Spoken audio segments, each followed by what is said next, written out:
everybody, it's Safi and Marco, dish out on the movies. But today is one of our weekly TV series shows that we're going to talk about, and that is the next to the last episode of The Offer. The author? The Offer. It is episode 9, and it is called... What's it called? It's Who We Are. I thought it was called Stimble Yimble, yeah. Oh, maybe that's it. And I guess if we were talking about the X-Files, that would probably be what it would be called. That's literally what they do. Like, there's these certain shows where they think they're, like, really interesting and superior to other shows. So instead of just having normal titles like Road to Hell and Freedom Comes Hard, you know, like different, like just normal words, they'll have some obscure title like Yimble Skimble, yeah. and it's like, what does that mean? Oh, it's like some obscure Sanskrit word for dinosaurs or something. Like just something random that's completely like, oh wow, like this little... So it's good that, you know, this show has normal episode titles. Well, their episode titles are a pull from what was taken from the episode. So that was something one of them said, and it was probably the producer, but I can't remember. I just remember him saying it. So. Okay. Well, Sophie, her opinions are starting to overstay their welcome because she said that this episode was too long. And I said, Sophie, what could they cut out of this episode? And she's like, I don't know, I guess nothing. And it's like, yeah, like this episode's pretty perfect. There's only one little thing near the end that like almost ruined it. But the rest of it, it's too bad because I would have given this episode an A+, but I can't because of that stuff near the end. So I have to give it like an A or probably an A-. Well, So, I give it an A. Okay, so we agree. Because of the ending, especially, it's an A. I thought it was very heartwarming, and it really. And then when he went to see I don't know what he's called. I guess he's kind of like a Godfather, but I don't think he is. But anyway, the guy who got shot and is in the hospital, and it seems like he hasn't woken up. So you still can't remember his name after 9 hours? Yeah. What's his first name? Joe. Oh, wow. Just say that. Don't say the mafia guy in the hospital. Well, when the producer goes to see him and says, when you feel better, I'll give you a private screening. Because he felt like he owed him a lot. And I thought it was a great move what they did, but I guess we don't need to talk about that yet, but it happens near the end too, and the thing about the producer visiting Joe Colombo in the hospital, that happens after. So I thought it was a nice move. It was very smart and creative. So. Okay, so this episode starts off, let's get through with, like, probably the most underwhelming part of the episode, which was their trip to Italy. They have this whole sequence where they're shooting in Italy, and they cast the wife, the woman he gets married to, I can't remember her name, in Italy, but she was a really good character, and I thought, oh, it's too bad because... Honestly, I thought she was a much better character and actress than the woman who plays his wife in the America. Really? So, Diane Keaton? Yeah, she's trash. And so I thought, that's what I thought when I saw the movie, that was really unfortunate.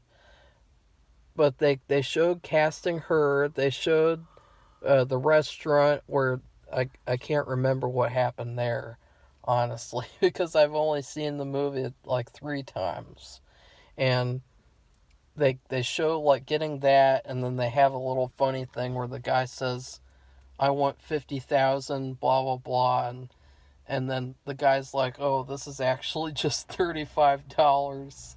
in American money, and I thought that was pretty funny. But everybody was panicking because they didn't really realize Yeah, the exchange rate.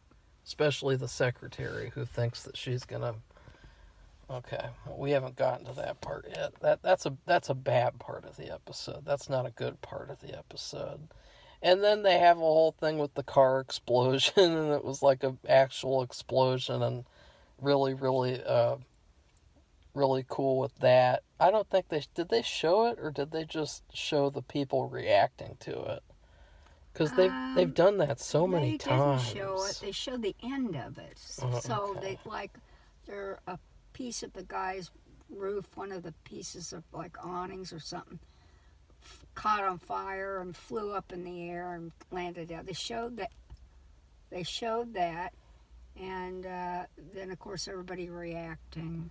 But no, they didn't. I don't think they did actually show. Oh, wait a minute. They might have shown a really quick, like 1 to 2 second shot. And that could have been taken from the movie, actually. Well, I gotta say, like, one of the biggest problems with this season, this series, because I guess they're not going to get any more seasons after this, obviously. One of the biggest problems I've had with the season is the fact that they don't show these iconic moments, Like, they didn't show that scene that they shot in the restaurant. They just showed them reacting to it.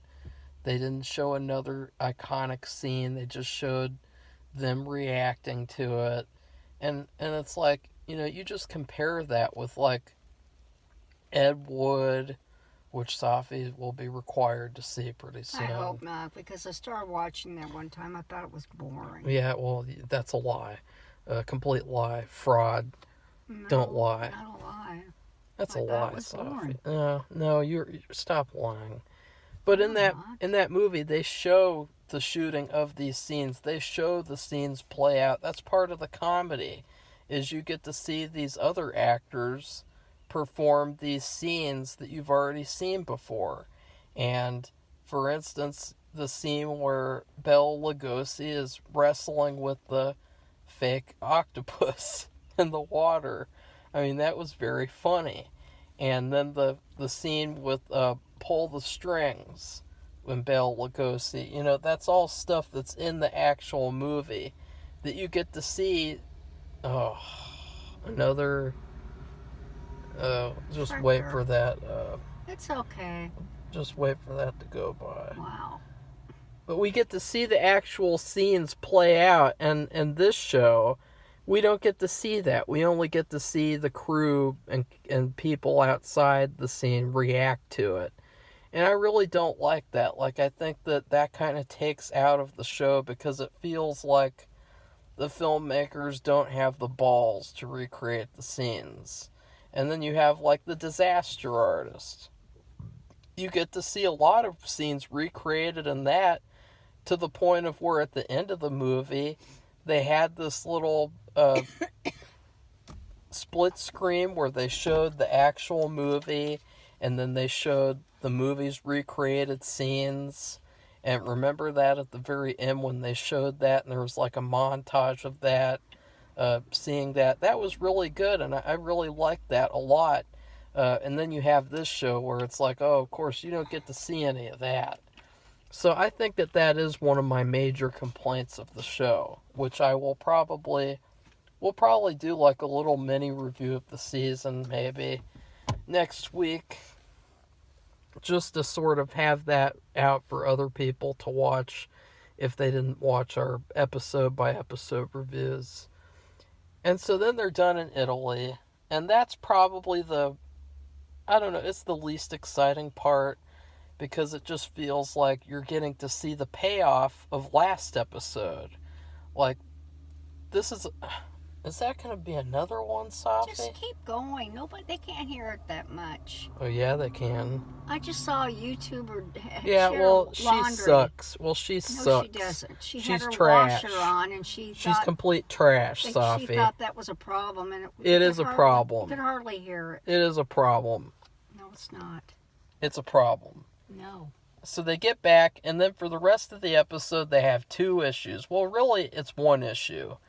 On one hand, you have Bob Evans, and he's still dealing with being depressed over that whore, Ally McGraw, cheating on him and then leaving him for Steve McQueen. that old geezer Steve McQueen. And like, she's so unprofessional too, the way that like she joins this movie and the first thing she does is she starts sleeping with the star. Like, she can't even wait until she's done shooting the movie. She has to start sleeping with him in the middle of production. Like, ugh. Like, now I don't even want to watch that movie anymore because the whole thing of what she and him did, it kind of taints the movie. Yeah, nobody ever knew about that. Yeah. And so he's still upset about that, which is good because in a lot of other shows or movies, they would have just skimmed right over that and he would have already been back on his feet and there wouldn't have been any sort of process whatsoever. You know, this whole process, it took like, what, 2.5 full episodes? Mm-hmm. So that's pretty cool. And then... well, it's reality. Yeah. The other isn't. And then there was also the issue of Barry, the stupid-ass accountant, played by Colin Hanks. And usually he's very likable. He'll just play this, like, really straight-laced, boring, white bread guy. Like, he was on the show Numbers, which we were forced to watch that episode in our 9th grade math class. And he played, like, a nice guy who competed with the main character for the boring love interest. And then he was in The House Bunny, and he played like a similar character in that. He was in Fargo too. Oh yeah. And he was good in that. He was very good. He was better in that. And this, he's a complete idiot. Like, he is just the stupidest businessman. He's just like so retarded it's not even funny. There was absolutely nothing about movie making except cost. He knows what the focus groups say and what the test audiences say. And that's all that he really knows. And he knows numbers too. Oh, numbers. And they have a lot of hilariousness with him because he says, Bob Evans is gone?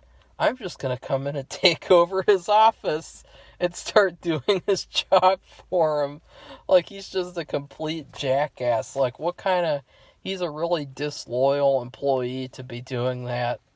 And they have these really hilarious scenes where, you know, there's this other guy, and he was pretty good. He was in The Irishman, and he was pitching Chinatown to him.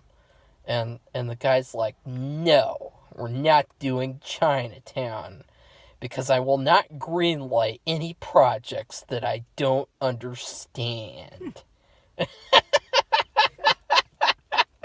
That was funny. And the guy just looked at him like, what? That was hilarious. And he said all kinds of stupid stuff. And every time he did, somebody would be in the room with him, because it would be like an appointment, an office meeting, and he would say something stupid like that, and they'd all like, what? What business are you in? And they go over the posters, and they have these really shitty posters.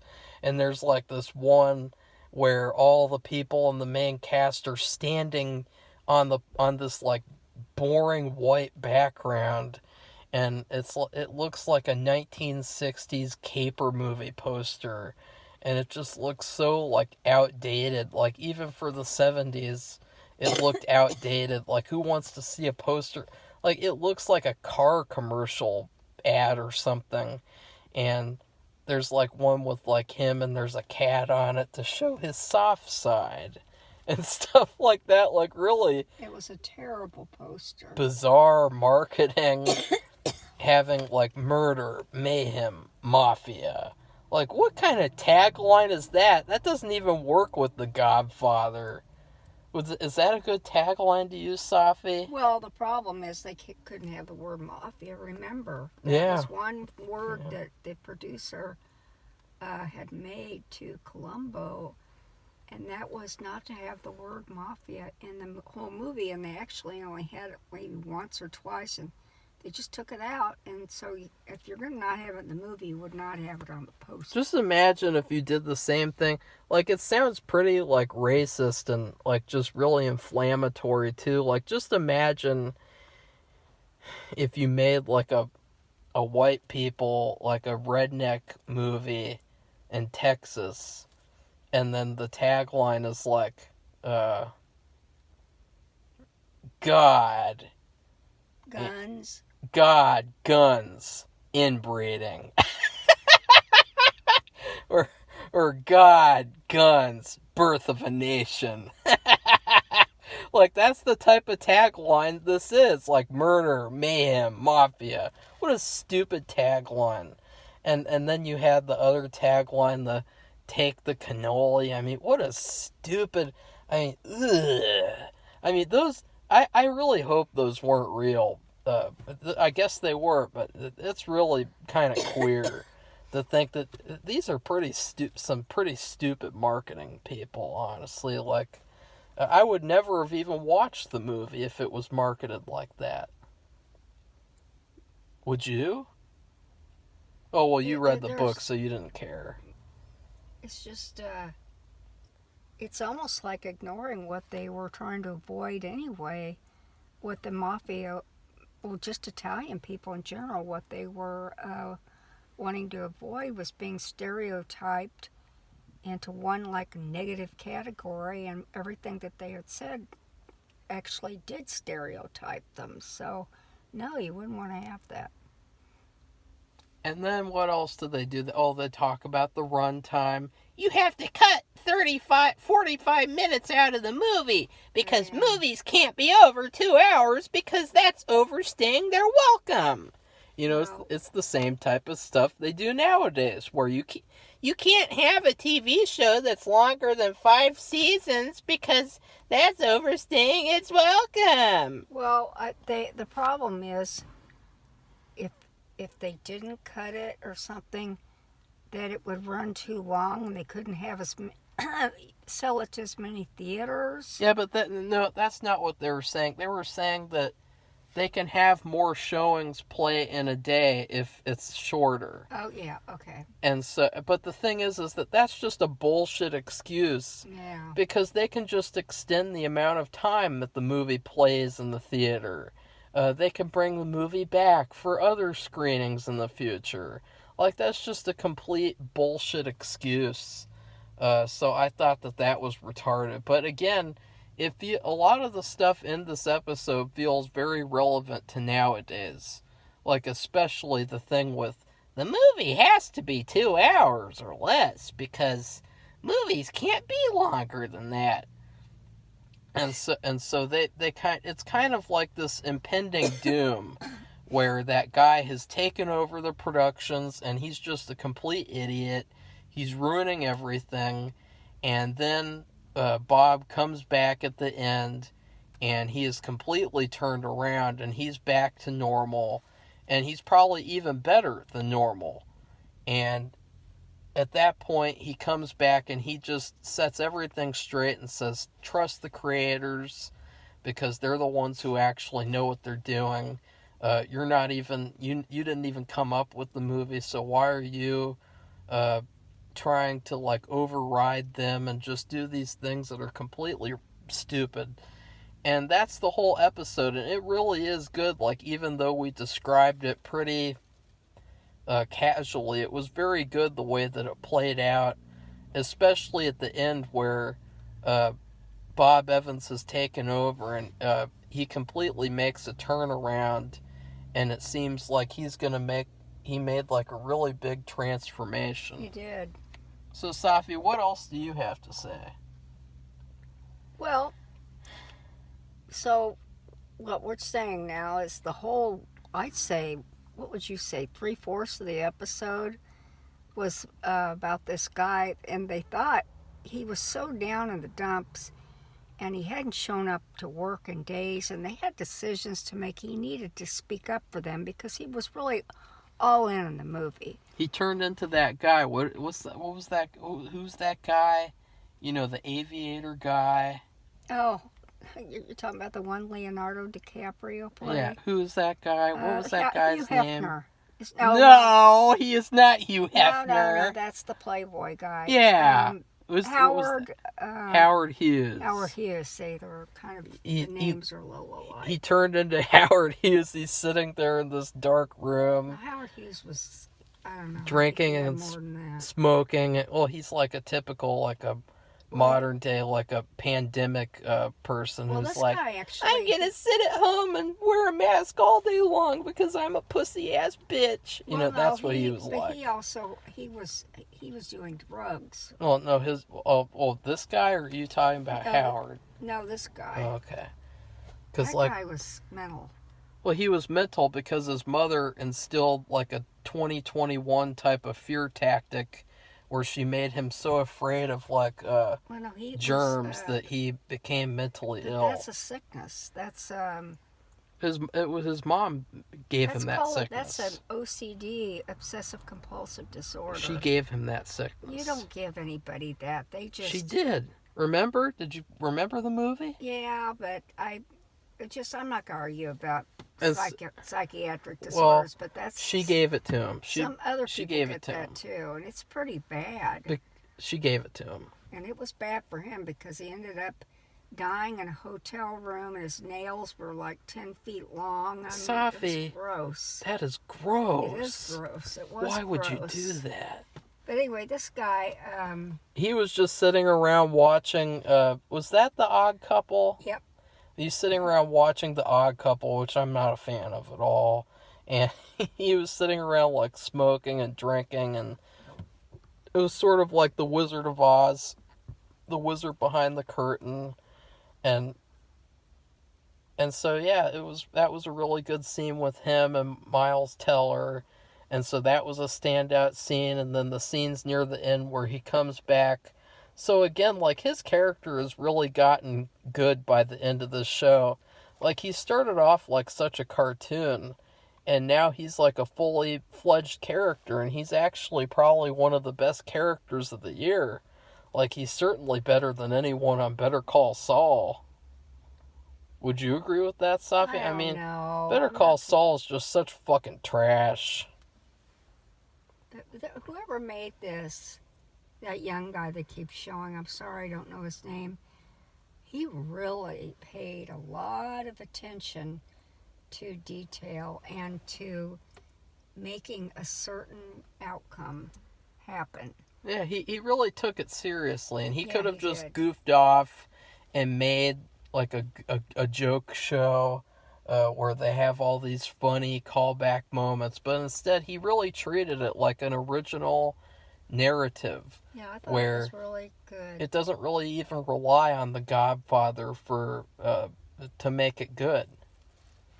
Yeah, and that's not what they do in anything else I've watched. So let's get down to the bad part of the episode, which is it's bad near the end. In terms of what Marco sees, but it's bad in terms of what anyone with a brain sees, Sophie. Okay? So you have this bitch, and I'm just going to call her Betty the bitch, because by now, like, every single episode she'll add, like, a little agenda moment, and I'm just so sick and tired of it. Like, it's to the point where, like, I regret complaining about Miss Baguette, and I wish Miss Baguette was on the show more than her, and that they had just, like, you know how they took liberties with the book and they changed around things, Sophie? Yeah. They should have had, like, Betty get offed by, like, a mafia guy or something, because her character is just such a trash agenda character. All she does is, in every single episode now, she adds, like, a little agenda moment, and it's just, like, the most annoying, obnoxious thing in the world, because it's like, you want to just enjoy the show, and like, she's a good actress, and she's a good character when she's not an annoying agenda bitch. But then it's like an impending doom where you wait for these agenda moments with her. Like, it's the same thing like when you see Black Panther or you see any movie like that, where you want to like it and want to watch it, but you know that it's 2022, so they'll have to have some sort of a political agenda moment in it somewhere. And it's like, you can't watch any black movies, you can't watch any black shows, you can't watch like anything without just waiting for some sort of a disgusting agenda moment. And in this episode, we get this really stupid, dumb, pointless, needless, unnecessary, tedious, superficial, superfluous moment with Betty, where Betty's on a plane with Al. And once again, it's like she's so grateful that she's worked with him. She loves working with him so much. And then right after she says that, she's like, "But I want to become an agent because I don't want to be in this position where I'm known for supporting a man. And I don't want to be in a box that the men in society have created for me." And it's like, fuck off, bitch. Fuck off with that stupid ass shit. You just got through saying, "I really loved working with you, but this is a box that the patriarchy has put me in." Ah! What do you think about that, Sophie? I mean, what the fuck is up with that shit, Sophie? How can you defend that? How can you sit there and say... This will last for about 2 seconds. Yeah, and it's 2 seconds just because you have a rotten sardine in your mouth for 2 seconds doesn't make it any less shitty. Okay, that's nice. Do you want to have a rotten sardine in your mouth for any second, Sophie? No. That's the same thing. You're funny. It's a rotten sardine of a moment, and she's a rotten sardine of a character, and she probably smells like rotten sardines too. Whoops. Oh no, Sophie's falling asleep. Oh, you're just going on and on. Because it's an important thing. It's the stupidest shit ever. It kept this episode from being an A+. What kind of what writer put that in there? Get it out now. What a stupid... It could have been an A+. Yeah. Oh well, it's in there, and you can't do anything about it. Yeah, I can. I can complain about it. Well, you can complain, but it didn't last that long. And it was stupid. And he was shocked because he said, "Well, I thought when we were done with this that we would always be... we would be partners. We would work together. I could give you opportunities that you won't get. On other projects." Yeah. Well, yeah, basically, because for one thing, she'd have to start all over. And just some actor, I don't know, is going to just trust her to be an agent. And I don't know what the legal things you have to do, like licensing or, I have no idea. And back then, it could be different than what it is now. But whatever. I mean, she's going to take a chance like that. But I would think, and why would they bring that up? Because of today. An agenda. Like, the female character, she has to announce to the world that she's strong and independent. And so she's going to go off and do her own thing because she's not going to support no man. And it's like just such a stupid thing. And she doesn't have any qualities of an agent too. Like, remember that scene where she was mad that that mafia guy beat up the thug who stole her purse? Like, she doesn't have any she doesn't have any balls. She doesn't have any moxie or anything. And so it's just bizarre. She thinks she's going to be an agent. And the other thing is the fact that, remember a couple of episodes ago where remember that boring girlfriend character they introduced out of nowhere? Ugh. Remember she was talking to her on set, and she's like, "I do everything Al does, but I just get paid less." Oh, but wait a second. But if she does everything that he does, then doesn't she want to be a producer? I don't understand. like she said last episode or whatever, that she does everything he does. So she's basically saying she's okay. like a producer. But why does she want to be an agent? I don't know. That really was out of left field for me. Completely out of left field, And Sophie. I'm like, Get it? Why would you? Oh, give me a break. Well, it's a pun, Sophie. Why would you? To me, it's almost like doing the selling that I do. It's a lot of work, and you have to really like it. And I mean, if you want to do it full time, it's really a lot of work. It's not easy. And she's, I don't know. I just, for someone who just never really, she wants to be an agent, but does she even know what that means? And so to me, when she says that, it doesn't seem authentic. It kind of seems like a 5-year-old saying, I want to be an astronaut! Well, kind of. But like a little kid. But this is near the end of the series, and so, you might say something like that at the beginning. Yeah. When nobody knows you and you're, they haven't really developed the character. But I mean, you see all this, she and he were like a team. Yeah, and they were like a partner duo, Batman and Robin, and of course Robin is lesser than Batman by like 85%. But the reason why he was who he was the quote producer. That was his job title. Yeah. And he also had experience and so doing a successful TV series. It's retarded because it would be the same thing as him complaining that his job position is supporting other men, and it's a position that men have put him into. It's a little box that men have put him into.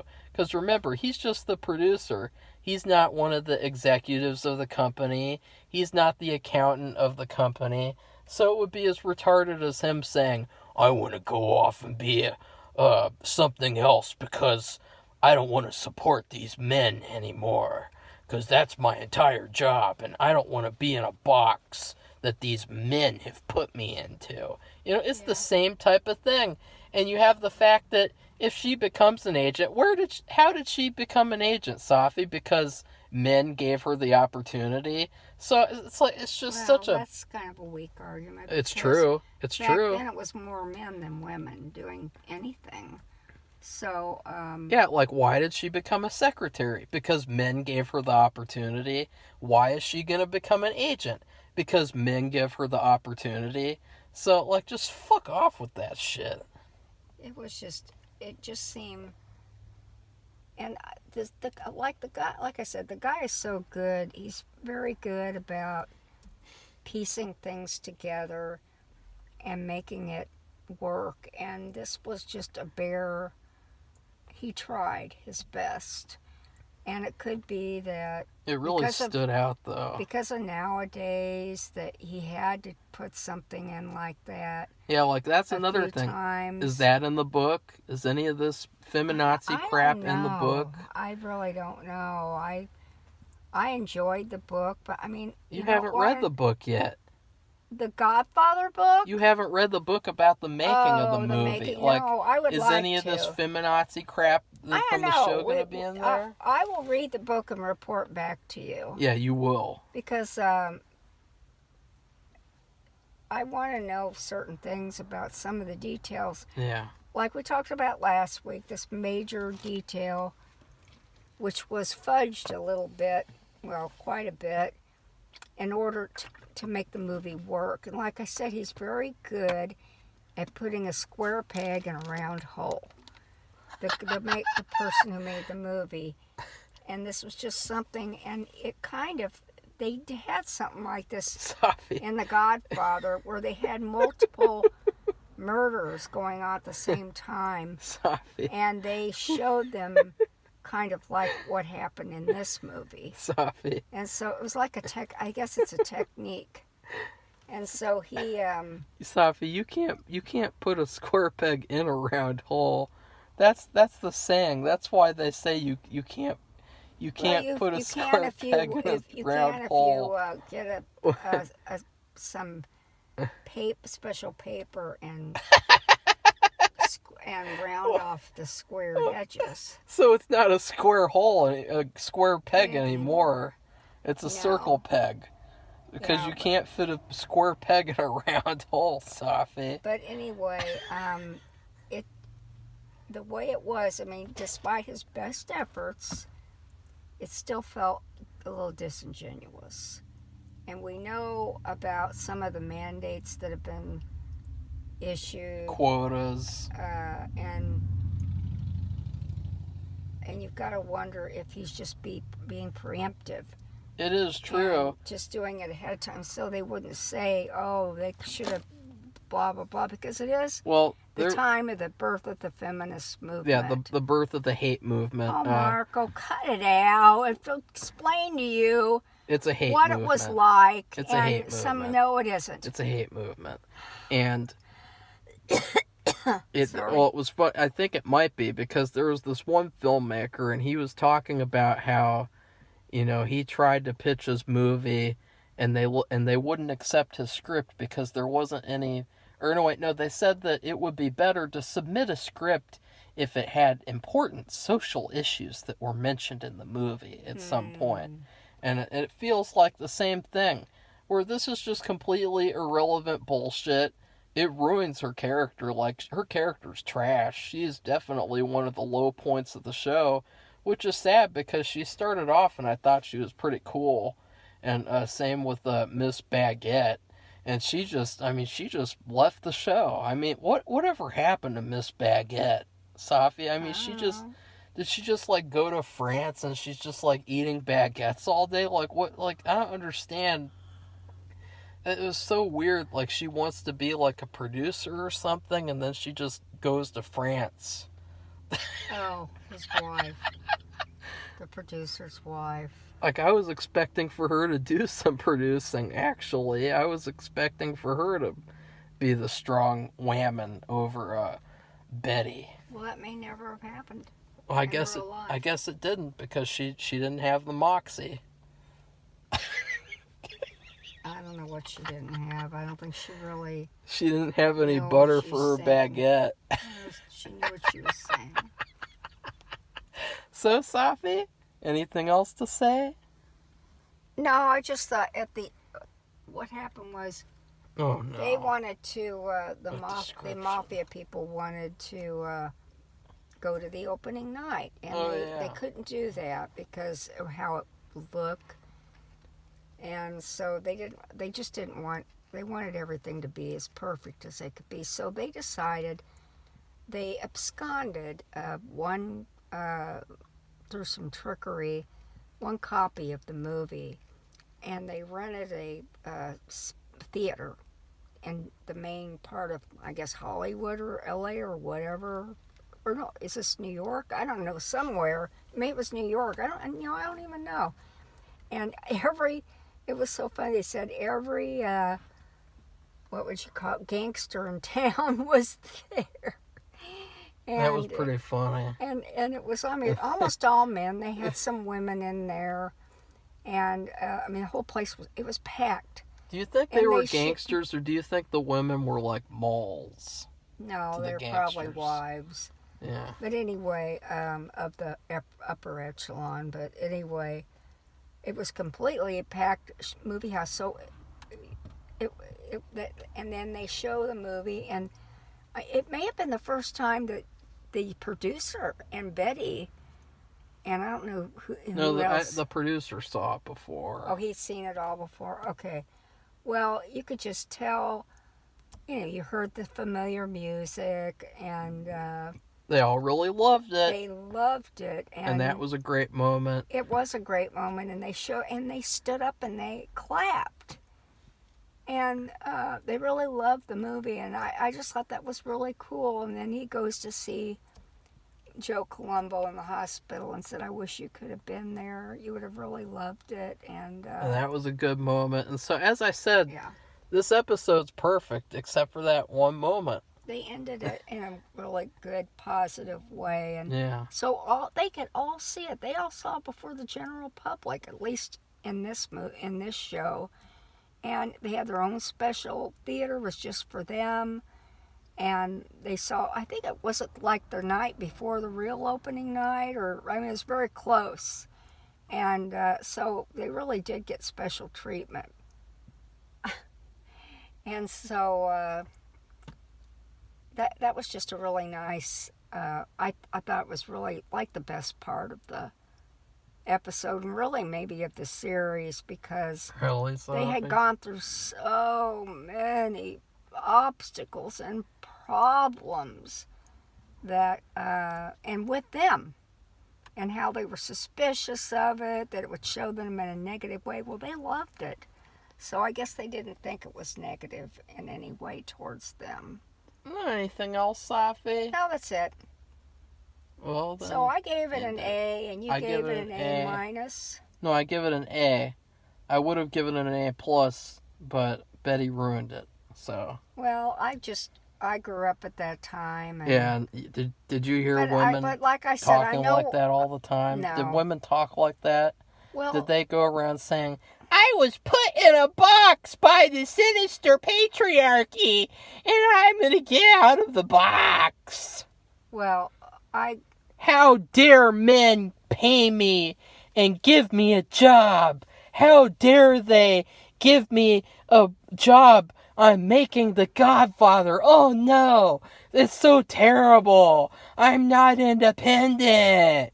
Like, it just comes across like such a crybaby bitch quote to say. it just, I think he tried his very best And he's to just get like, it in God, there, this, and this I bitch. mean, it's like I said, no matter what he did, and he was very good. Like I said about putting the movie together, He could have went off on her. he no, that wouldn't have looked good, because they were a team. They did work together. They both solved the problems that came up. They both worked to do that. Yeah, but Captain America isn't going to let Iron Man do some stupid shit. He's going to call him out on it, even though they're both on the Avengers team. So. Okay, well, anyway, if you like this video podcast, please press the like button. And if you would like to be one of our subscribers, comment too. Comment. Yeah, comment too if you what you thought about this. It's almost over, and if you thought this was a pretty good scene when all the criminals or mafia or gangsters or whatever you want to call them, questionable characters, had the special showing, and how much it was just like the complete opposite of what they were showing it in the beginning. Like, it was going to be against them, and it was going to discriminate against them, show them to be lesser than human beings or something. And a lot of the times that happens where people haven't seen a movie or a show, and then they talk trash about it, and then they watch it, and they're like, oh no, maybe I should have just watched the movie and not said anything, and just... Or read the book and just shut up. Shut up. Yeah. Well, we have some of that nowadays, too, where they're banning books right and left. But Well, that's a good thing, though. We always go through that. Because you're not talking. It's just like the gas prices. Those are political propaganda books, Sophie. Huckleberry Finn? Well, no, that's different. Come on. That's an SJW thing that they do. Oh, please. Where they ban Huckleberry Finn because it has the N word in it. Wah! Like, Even people. Though it was written back in the 18 whatever. Yeah, it's historically accurate. Oh no! How dare a movie be historically accurate? Ugh. But anyways. Okay. Anyway, if you'd like to be one of our subscribers, come on down. We welcome all new subscribers. We like to hear different opinions. We just like to hear what you thought about this scene, and what you have thought about the offer so far. And if you haven't seen it, if you wish you could watch it, because I have somebody here in the house who wishes they could see the rest of it, but hasn't made the moves. Yeah, well, if you want to watch it, just pirate it. If you really want to watch it, just pirate Marco, it. Don't advocate for that. Why? They do it anyway. Okay, whatever. So goodbye, everybody. Bye.